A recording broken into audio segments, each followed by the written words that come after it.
How's it going, YouTube? Welcome to the channel. If you're new here, please like and subscribe. It really helps us out. And if you're a subscriber and you're here for the alert notification, thank you. Today we're going to be discussing my 2021 IS 350 Fsport. And when I say mine, it's the banks that let me drive to work. So this car is wrapped in the ultrasonic mica blue 2.0 paint. This is a really, really rich blue paint with real nice metallic flake in it. Really gives the car a nice characteristic. You don't see it often. It really brings out the body lines. And this car is actually the first update the IS has gotten since 2013. And when they designed this car, they went straight to the LCF.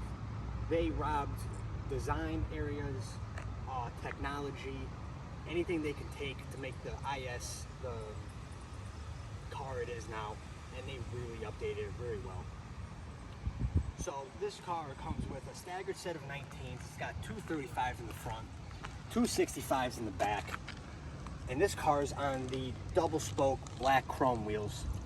Now there is a second set of wheels that are a lot more spoked, but if you look on the spoke lines here, it really is going to carry in the body lines of the car. And when we do the walk around, you're going to see this shape occur constantly on this thing. And I really don't think they overdid it. And I might just be biased, but I really love it. So we're going to start at the front here. On the front, it's got this big mouth grille, and it's just got a mean look to it. The nice cross hatching on the grille gives it a great style. Headlights. One thing they did do with the headlights on this is they made the DRLs part of the headlight. If you look at the previous generations, it is separate. But I think that when they did this and they brought the brow line down, it really looks good. And like I said, here's that swoosh that you're going to see constantly on this car. They have it in the grille. Now this car has the Lexus Safety 2.5 equipped, which means your emblem here is going to be your park sensor, your forward collision warning, and your adaptive cruise control all within this sensor. And it does look nice. It doesn't look cheesy. It doesn't look like a plastic emblem like you usually get when you have the camera hidden in there. They did a great job. It does have a 3D look to it. So walk around the side here. The nice teardrop shaped mirrors. It's got your chrome and then like a piano black on it. And normally with tri-tones, you're gonna see where the chrome especially tends to be an afterthought. And they really just put just enough on this car to where it breaks up the blue and the black. And I think they did a wonderful job with it. Tried and true Fsport badge, real simple, real Japanese to not want to badge their car completely and make the whole thing look like a livery. Now if you come to the back here, and one of the best things they did with this car in my opinion is the rear hips. They took the LCS really wide rear end and they put it on this car, and it gives you that real track inspired look. And with the staggered 19s tucked underneath it, it is a little high for my liking. I would like to put springs on it at some point, but it just has a nice ready to hit the track look. And the same thing with the trunk here. You can see they really carried the body lines from the side of the car real nice with this nice low black deck spoiler. And the whole car just flows real well.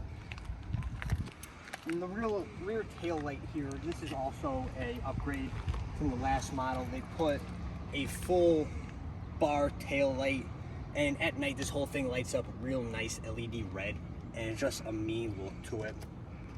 Now the exhaust on this car, they went back to the old F styling exhaust with the oval tips.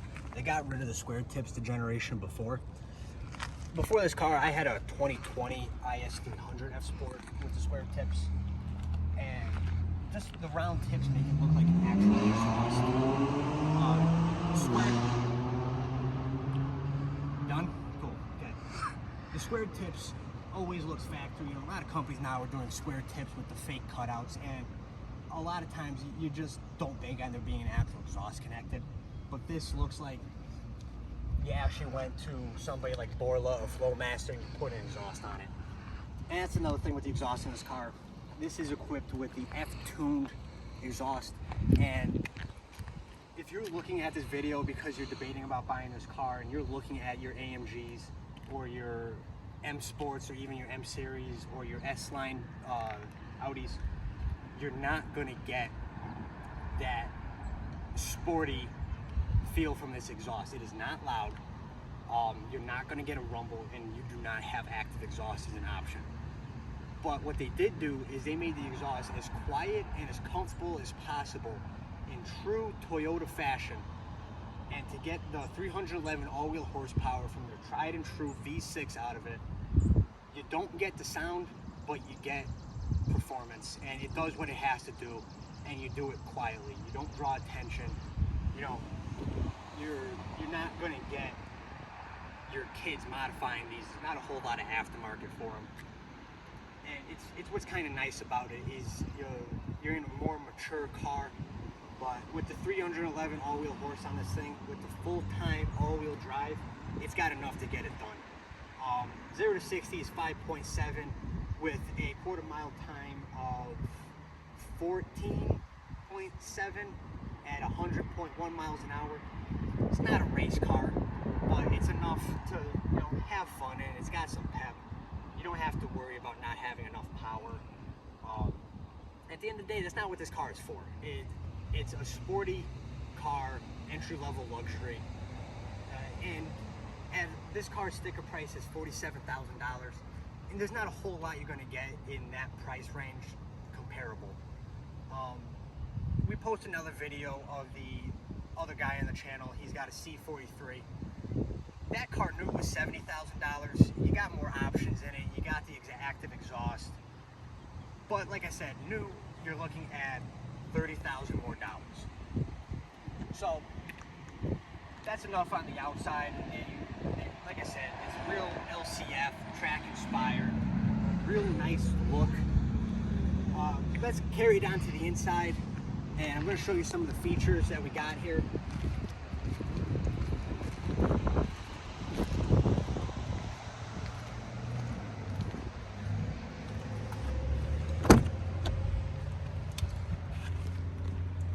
So I've said it before, I'll say it again, and I tell everybody that's looking at these cars, the selling point, if you don't care about speed and if you're not looking for performance or to modify, the one thing that pulls everybody into these cars is the seats.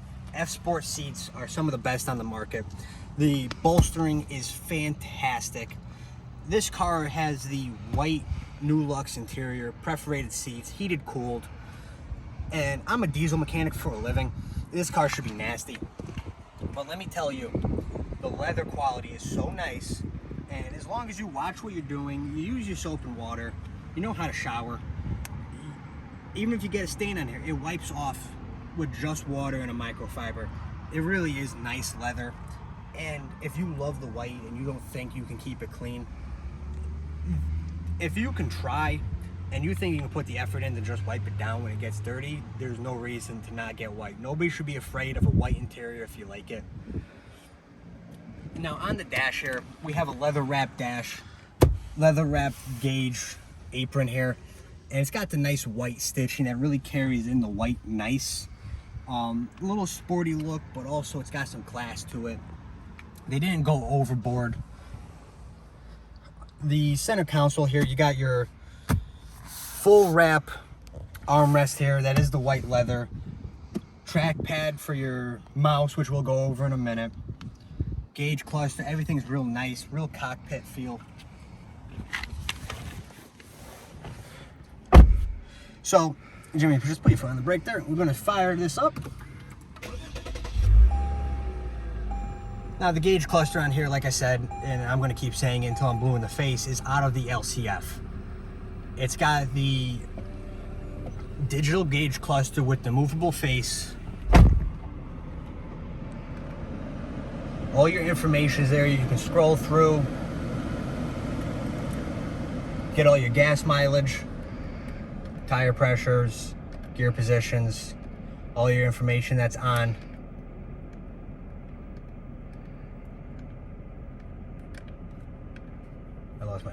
lost my thing here. There we go. I had my G-force meter up. There we go. Now, G-force meter is like the coolest thing in the dash because there's not a whole lot else to see, but it shows you how much power you're putting in when you hit a corner or accelerate or brake. And it is cool. It is a cool little thing to look at and see.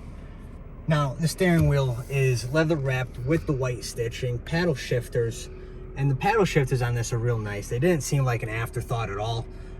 They're nice anodized aluminum where your plus and minus easily visible, and they do feel nice when you do use them.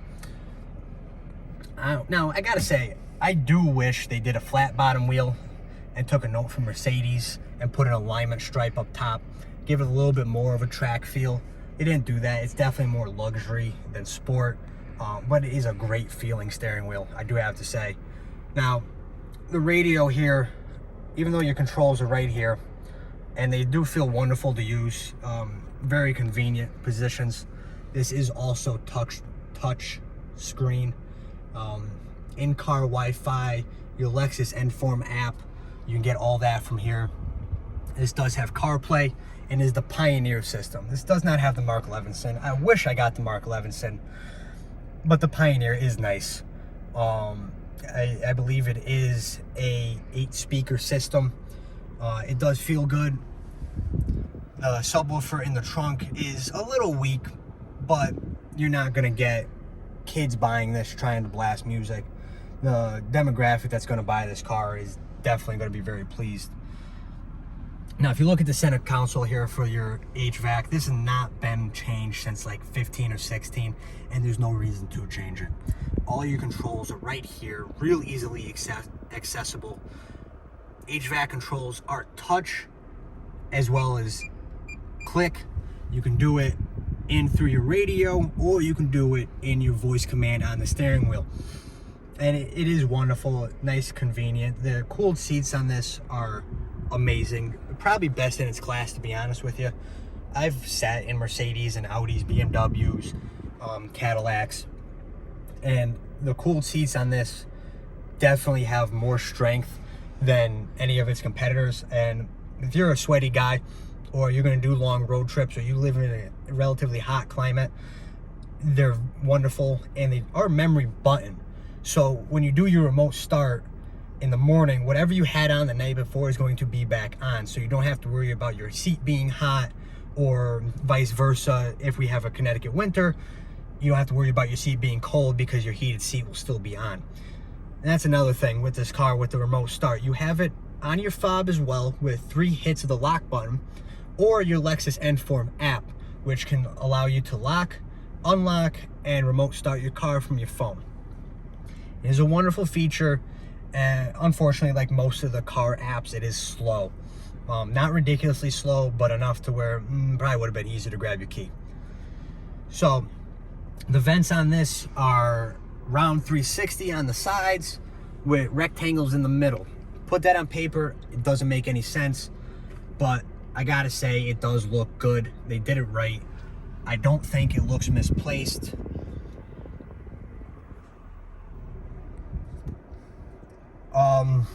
Yeah, I mean, everything is, it's a little weird being in the passenger seat and trying to use the controls. But when you were in the driver's seat, your armrest here, your controls are right here. There's no reaching. There's no moving to somewhere else, and it's a little out of your way. They really thought about everything when they did this. And I gotta say, one of the downsides to the cabin, if you're built like me, I'm 5'10", 160. This seat is wonderful. However, the car is a little short. We're gonna go to the back seats in a minute. You're gonna see what I mean.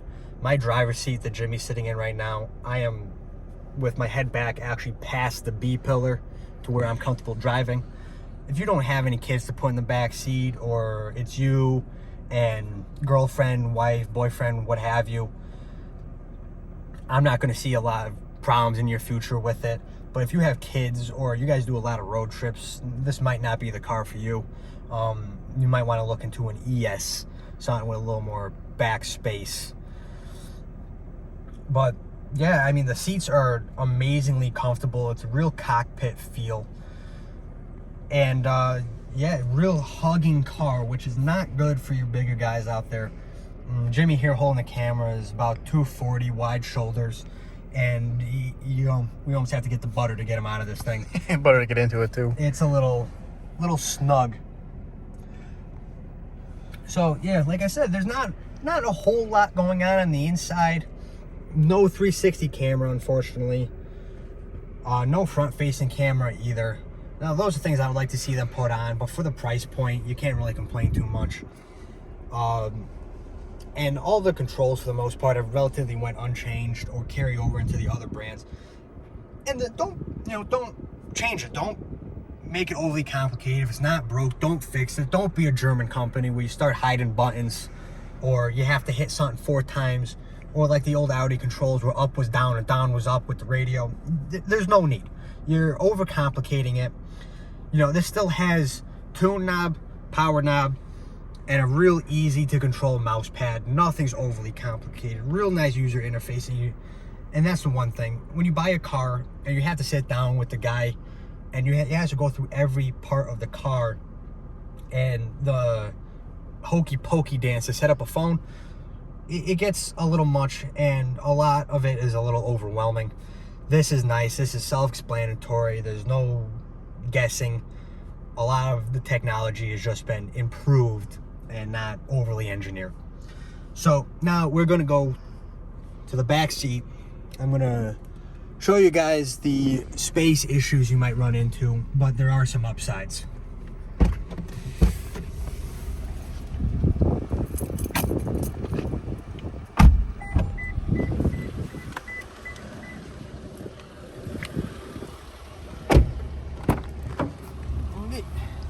Alright, if you're ever wondering what a sardine in a can felt like, now's your chance. I'm 5'10", 160. This seat is more forward than my driver's, and my knees, like, this is it. You can't fit a piece of printer paper in between here. This is... If we were going 30 minutes down the road, 20 minutes down the road, okay, suck it up, buttercup, not a big deal. But you got some friends, you want to head to... you want to take a day trip, you're going to be gone 3 hours, you might want to take somebody else's car, because let me tell you, in the way of stretching out there, you're not gonna. You do have your air vents back here, which are real nice, and because it is a tight area, the air vents do just enough. You don't need secondary climate control. You don't need another zone back here just because the car is so small. Now the back seat is the full perforated white. Center console, nice fold down armrest, 2 cup holders. And I do like what they did with the hideaway cup holders here, because you do keep a full armrest if you were to have something in the back. Now I don't know what I would chance in the back seat on white leather, but if you don't have kids, not a big deal. You got a buddy that's got a bottle of water, he's got a cup holder. You always got to think about the people in the back because they're sitting in the back. So the headrests here leave a little bit to be desired. They're not comfortable. You're not taking a nap. I wouldn't put Granny back here. And they're low, so you can actually see out the back window. Back in the day, Volvo tried with the automatic fold down headrest. Only thing is they never thought about fold up. So you still had to get your happy self out and push them back up. And it was a little gimmicky. These are just nice and low, so you can still see. They are a little hard, like I said, but this car isn't designed with passengers in mind. This is a driver's car, and the people that ride it, they should just be happy enough they're sitting in your car, and they should really thank you for the experience. So, yeah, I gotta say, all in all, I'm pleased with the car. I've had it for 3 months, 2,000 miles. I might be a little biased because it is my car, but I think they did a great job for the price point. You're not getting into anything else with comparable features. And you don't buy one of these because it's the sportiest car on the market. You buy it because it's a Lexus. You got a mix of your luxury and your sport. They blend together very nice. You got the Lexus and Toyota inspired V6 in there. Really, really aggressive all-wheel drive system, comparable to that of Subaru. Like I said, my last car, I had a 2020 IS 300 Fsport, and I live in Connecticut. We get some wild winters. Never put snow tires on it, never had a problem. But it is a little unrefined. It's almost truck-ish in the sense that when you move low speeds, sharp corner, you could feel the drag. It's a little off-putting if you don't know what it is. But like I said, and like anybody will tell you, this V6, you're not going to have your issues with it like you're going to have with your German turbos or the American twin turbo V8s that you're going to find at Ford that are plagued with issues. And you know, everything's got its plus and minuses. I can find anything good and bad to say about any car on the road. But this car, you buy it and you take it in for service, and then you buy another one and then you take that one in for service, and that's all you're going to have to do. You're not going to see the big recalls on these. You're not going to have consumption problems. And that's really what made me really want to get one of these cars, is I'm not going to have to worry about it. And then if anything ever does happen, the Lexus team over there at the dealerships and the customer support is top notch. You really actually feel like they listen and you're cared about and they're happy that you bought their product. So if you're on the fence about buying one of these and you want that mix of sporty and daily driver, and you don't mind some give and take with not having your 360 cameras or an active exhaust, you're going to love this car. And if you're on the fence, you gotta drive one. You gotta go down to a Lexus dealer and you gotta really see how they operate, because they love their product and they love it as much as you're gonna love it.